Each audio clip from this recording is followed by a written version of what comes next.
পুরুষ আমি যদি কখনো নারীদের জন্য বলতে গিয়ে অন্যায় করে ফেলি, ক্ষমা করে দিও প্লিজ।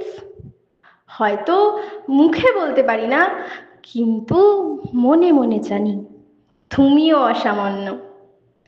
তুমি সেই বাবা যে মেয়ের পছন্দের চকলেটটা কিনবে বলে দুপুরে ক্যান্টিনে খাবার না কিনে না খেয়ে থাকো।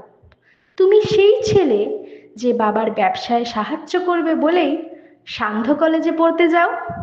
তুমি সেই দাদা যে ভাইকে ক্রিকেট কিট কিনে দেবে বলে নিজের প্রিয় ঘড়িটা কেননি আর। তুমি সেই মানুষ যে পরিবারের বড় ছেলে হওয়ার দায়িত্ব পালন করতে নিজের প্রিয়তমাকে ফিরিয়ে দিয়েছ নির্দ্বিধায়।